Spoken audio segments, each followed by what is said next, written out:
Құрметті көрермен, қайырлы таң. Сіз мамандығыңыз бойынша жұмыс іздеп жүрсіз бе? Олай болса, Қостанай облысында қандай мамандықтар сұранысқа ие екендігін бірге білейік. Қостанай қаласы бухгалтерді жұмысқа шақырады. Айлығы 50 мың теңге.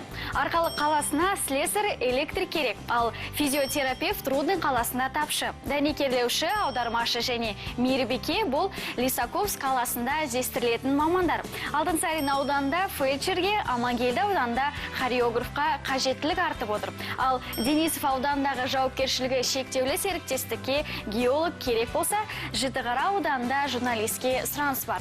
Меңдіқара өңіріне аспаз, Наурызым ауданында онколог дәрігер керек. Жалғастырайық. Тәрбиешіге Жангелді ауданында орын бар. Сатушы мен сылақшыны Сарыкөл ауданында жұмыс күтеді.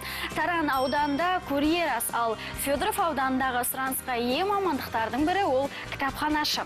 Қамысты ауданында аудармашы, Қарабалық аймағы бойынша тоқмашы тапшы. Айта кетейік, Қарасу ауданында агроном және ветеринарға бос орын қарастырылған. Әкімшіге Әулиекөл ауданында жұмыс бар. Ұзынкөл ауданына келетін болсақ, мұнда от жағушы маман аз. Ардақты көрермен, бұл еліміздің солтүстік өңіріндегі Қостанай облысында тіркелген бос жұмыс орындары. Керек ақпаратты жұмыспен қамту орталығынан білсеңіз болады. Ендеше еңбек етіп, табысқа жетіңіз.